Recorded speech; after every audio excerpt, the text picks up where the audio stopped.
ફેંકી છે અને ચારેય દિશામાં ગુજરાતમાં આપણે સૌ લોકો સાથે મળીને ડ્રગ્સના દૂષણને દૂર કરવા માટેની આ અભિયાનને લડાઈના સ્વરૂપમાં આપણે લડી રહ્યા છે. ત્યારે આ સંસ્થા જેના અનુયાયીઓ રાજ્ય અને દેશભક્તિ જોડે જોડાયેલા લોકો છે. કદાચ મારી જેટલી ઉંમર થઈ હશે એટલા વર્ષોથી આ રાજ્યમાં દેશ હિતની સરકાર આવે તે માટે વર્ષો વર્ષથી આ સંસ્થાના સૌ લોકો દેશ હિતના કાર્ય માટે, દેશ હિતની સરકાર લાવવા માટે તમે સૌ લોકોએ જે અનેક વર્ષ સુધી જે કામ કર્યું છે એ ક્યારેય ભૂલાઈ નહીં શકશે. અને એક કામની બદલ રાજ્યની અંદર ધર્મનું, આપણી સંસ્કૃતિનું, આપણા વિચારોનું જતન થાય, એનો વિકાસ થાય તે માટે ભૂપેન્દ્રભાઈ પટેલની સરકાર હંમેશા આપ સૌની સાથે છે. આજે જ્યારે આ ઐતિહાસિક મંદિરના 200 વર્ષ થયા અને આ 200 વર્ષના ખાસ આ મહોત્સવ નિમિત્તે અમારા વિભાગ દ્વારા એક અદ્ભુત પ્રયાસ કરવામાં આવ્યો. ભક્તિને તમે બધા જ લોકોને, તમારા પછીના નોજવાનો બી પૂજ્ય સંતોના જે સ્તવનો છે, જે ભક્તિના ગીતો છે, એ ભક્તિના રંગમાં રંગાઈ શકે તે માટે આજે વિભાગ દ્વારા, સરકાર દ્વારા, ભૂપેન્દ્રભાઈ પટેલની સરકાર દ્વારા આ પુસ્તકનું વિમોચન કરવામાં આવ્યું છે. આવી એક પુસ્તક નહીં, આ મંદિરના ઇતિહાસ માટે તો અનેક પુસ્તકો લખવી પડે ને, તોય આ ભૂપેન્દ્રભાઈ પટેલની સરકાર આપ સૌ જોડે છે ને હંમેશા તૈયાર છે. આ સંસ્થાના ડોનરોને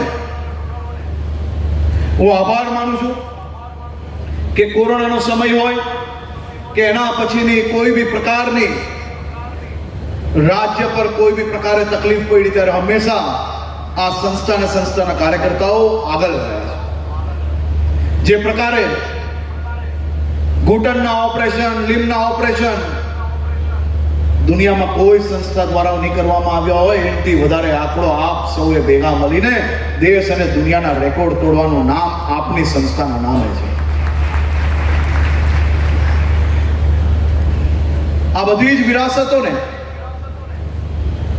ઉજાગર કરવાની, એને ભવિષ્યમાં હજી વધુ ઉજાગર કઈ રીતે કરી શકીએ, આપણી જે આ સંસ્કૃતિ છે એ માત્ર દેશ નહીં, દુનિયા નહીં, આના અનુયાયીઓ જ નહીં, પરંતુ દુનિયાના બીજા ધર્મના લોકો બી અહીંયા આવીને કંઈક સમજીને કંઈક શીખીને જાય તે પ્રકારના કામ કરવા માટે આપણે સૌ એક થઈને આવનારા દિવસોમાં આ કાર્યોને આગળ વધારીશું. આજે અમે પોલીસનું કામ વધારે જોવું પડે એટલે હેડક્વાર્ટર વધારે મગજ મારે.